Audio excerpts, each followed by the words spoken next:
Vamos a estar hablando sobre algunas de las preguntas más frecuentes que me hacen en mi consulta. La primera pregunta dice: ¿en qué casos se recomienda una histerectomía? Es difícil porque es muy amplia esta pregunta, pero podemos tener casos, patologías benignas y patologías también malignas. Dentro de las más frecuentes podemos encontrar la fibromatosis, pólipos endometriales y patologías como la hiperplasia. No quiere decir que al presentar alguna de estas patologías ya tienes criterios para una histerectomía. Eso va a depender de la evaluación de tu médico o tratante. Y dentro de las patologías oncológicas vamos a tener la patología uterina propiamente dicha, la patología del cuello uterino y también patologías de ovario y trompas. La segunda pregunta dice así: ¿cuáles son los diferentes tipos de histerectomías? Bueno, y podemos tener histerectomías totales, que consisten en la extirpación completa del útero, la histerectomía subtotal cuando se deja el cuello uterino, y la histerectomía radical, que es la que hacemos en caso de patologías de cuello uterino, que es la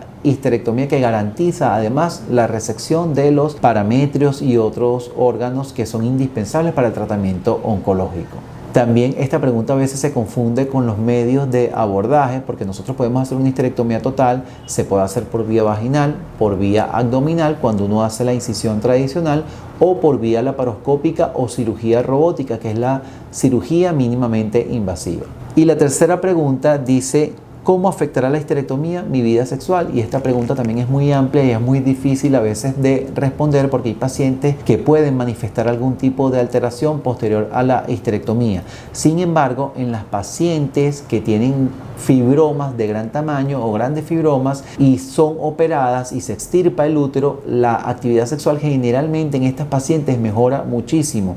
Sin embargo, es una pregunta que tiene que ser llevada de la mano con el médico tratante. Tiene que haber muy buena comunicación entre el paciente y el médico para tratar de resolver todas las dudas. Siempre les digo a mis pacientes que después de una histerectomía no debe quedar ningún tipo de síntoma, o la paciente no debe presentar ningún tipo de síntoma, y cualquier síntoma o molestia que presente la paciente debe ser resuelta con su médico. Cuarta pregunta: ¿cuáles son los posibles efectos secundarios y riesgo de la histerectomía? Esta pregunta también es muy amplia. Dentro de los riesgos vamos a tener los riesgos relacionados a cualquier tipo de cirugías, como hemorragias, infecciones. También, si la histerectomía se acompaña de la extracción de ambos ovarios, que no es de forma obligatoria, sobre todo en pacientes jóvenes, pueden haber síntomas relacionados a la menopausia, pero esto no lo vamos a tener en todas las pacientes. Y dentro de los riesgos, nosotros en cada cirugía tratamos de cuidar cada detalle de manera de evitar estas complicaciones al momento de realizar tu cirugía. Y quinta y última pregunta: ¿qué cuidados postoperatorios son necesarios tras una histerectomía? Bueno, siempre recomendamos que tengas un reposo, que cumpla las indicaciones de tu médico